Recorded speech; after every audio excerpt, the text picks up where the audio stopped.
ಪಂಚರಾಜ್ಯ ಚುನಾವಣೆಯಲ್ಲಿ ಭರ್ಜರಿ ಗೆಲುವನ್ನು ಸಾಧಿಸಿದ ಬೆನ್ನಲ್ಲೇ ಬೆಳಗಾವಿಯಲ್ಲಿ ಭಾರತೀಯ ಜನತಾ ಪಕ್ಷ ಬೆಳಗಾವಿಯ ರಾಣಿ ಚೆನ್ನಮ್ಮ ವೃತ್ತದಲ್ಲಿ ಭರ್ಜರಿ ವಿಜಯೋತ್ಸವವನ್ನ ಆಚರಿಸಿತು. ಪಟಾಕಿಗಳನ್ನು ಸಿಡಿಸಿ ಘೋಷಣೆಗಳನ್ನು ಹಾಕಿ ನಾಯಕರ ಒಂದು ನೇತೃತ್ವದಲ್ಲಿ ಬಿಜೆಪಿ ಕಾರ್ಯಕರ್ತರು ಸಂಭ್ರಮಾಚರಣೆಯನ್ನ ಮಾಡಿದರು.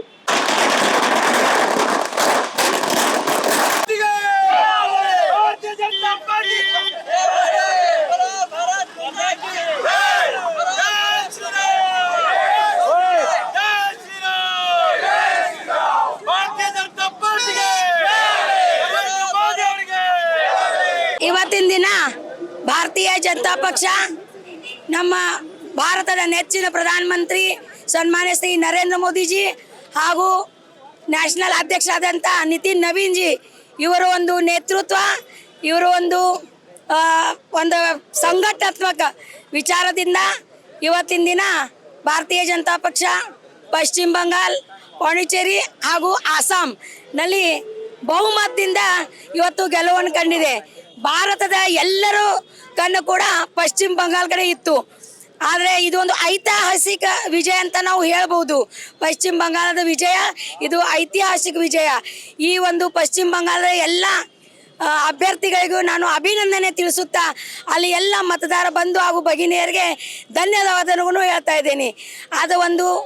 ಈ ಒಂದು ಸುಸಂದರ್ಭದಲ್ಲಿ ಈ ಒಂದು ಸಂದರ್ಭದಲ್ಲಿ ನಾವು ಭಾರತೀಯ ಜನತಾ ಪಾರ್ಟಿ ಬೆಳಗಾವಿ ಮಹಾನಗರ ವತಿಯಿಂದ ಇಲ್ಲೇ ವಿಜಯೋತ್ಸವವನ್ನು ಆಚರಿಸ್ತಾ ಇದ್ದೇವೆ. ಹೀಗಾಗಿ ಎಲ್ಲ ಜನತೆಗೂ ಕೂಡ ಅಭಿನಂದನೆ. ಮಹಾನಗರ ಹಾಗೂ ಉತ್ತರ ಮಂಡಲ ಎಲ್ಲರೂ ಸೇರಿ ಈ ಒಂದು ನಾವು ವಿಜಯೋತ್ಸವವನ್ನು ಇಲ್ಲಿ ಆಚರಿಸ್ತಾ ಇದ್ದೇವೆ. ಎಲ್ಲ ಬಂದಂಥ ಎಲ್ಲ ನನ್ನ ಕಾರ್ಯಕರ್ತರಿಗೆ ಹಾಗೂ ಬೆಳಗಾವಿ ಎಲ್ಲ ಜನರಿಗೂ ಕೂಡ ಅಭಿನಂದನೆಯನ್ನು ಹೇಳ್ತಾ ಭಾರತದ ಇಡೀ ಎಲ್ಲರಿಗೂ ಅಭಿನಂದನೆ ಹಾಗೂ ಪಶ್ಚಿಮ, ಅಸ್ಸಾಂ ಮತ್ತು ಪಾಂಡಿಚೇರಿ ಮತದಾರ ಬಂಧುಗಳಿಗೆ ಧನ್ಯವಾದಗಳನ್ನು ಹೇಳ್ತೇನೆ. ಐತಿಹಾಸಿಕ ವಿಜಯ ಅಂದ್ರೆ ಏನು ತಪ್ಪಾಗಕ್ಕಿಲ್ಲ. ಯಾಕಂದ್ರೆ ಪಶ್ಚಿಮ ಬಂಗಾಳ, ಪಾಂಡಿಚೇರಿ, ಅಸ್ಸಾಂ 5 ಪಂಚರಾಜ್ಯ ಒಂದು ಚುನಾವಣೆಯಲ್ಲಿ 3 ರಾಜ್ಯಗಳಲ್ಲಿ ನಮ್ಮ ಬಿಜೆಪಿಯ ಭರ್ಜರಿ ವಿಜಯ ತಾವು ನೋಡ್ಬೋದು. ನರೇಂದ್ರ ಮೋದಿ ಅವರ ನೇತೃತ್ವ, ಅಮಿತ್ ಶಾ ಅವರ ತಂತ್ರಗಾರಿಕೆ, ಇದೇನು ಚುನಾವಣೆ ಗೆದ್ದಿದೆ ಇದು ನಮ್ಮ ದೇಶದ ಒಂದು ಐತಿಹಾಸಿಕ ದಿನ ಅಂತೇಳಿ ನಾವು ಇಂದು ಆಚರಿಸ್ತಾ ಇದ್ದೇವೆ. ಮಹಾನಗರ ಬಿಜೆಪಿ ಹಾಗೂ ಉತ್ತರ ಮಂಡಲ ವತಿಯಿಂದ ಬೆಳಗಾವಿ ಮಹಾನಗರದಲ್ಲಿ ಈ ವಿಜಯೋತ್ಸವವನ್ನು ಆಚರಿಸ್ತಾ ಇದ್ದೇವೆ ಅಂತ ಹೇಳಕ್ಕೆ ಇಚ್ಛೆಪಡ್ತೇನೆ.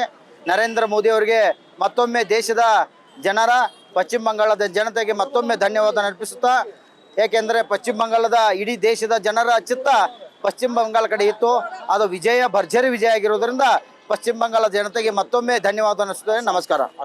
ಸುವರ್ಣ ಅಕ್ಷರನಲ್ಲಿ ಬರಿಬೇಕಂತ ದಿವಸ, ವಿಶೇಷವಾಗಿ ವೆಸ್ಟ್ ಬಂಗಾಲ್, ಅಸ್ಸಾಂ ಮತ್ತು ಪಾಂಡಿಚೇರಿ ಈ 3 ರಾಜ್ಯದಲ್ಲಿ ಇವತ್ತು ನಾವು ಸರ್ಕಾರ ಮಾಡಿದ್ದೀವಿ ಭಾರತೀಯ ಜನತಾ ಪಾರ್ಟಿ. ಆದ್ರೆ ಸನ್ಮಾನ್ಯ ಮಾಜಿ ಪ್ರಧಾನಿ ಅಟಲ್ ಬಿಹಾರಿ ವಾಜಪೇಯಿ ಅವರು ಒಂದು ಕನಸಿತ್ತು. ಅರಬ್ಬಿ ಸಾಗರದಿಂದ ಗಂಗಾ ಸಾಗರ ತನಕ ಭಾರತೀಯ ಜನತಾ ಪಾರ್ಟಿ ಗೆಲ್ಲಬೇಕು ಅಂತ ಒಂದು ಕನಸಿತ್ತು.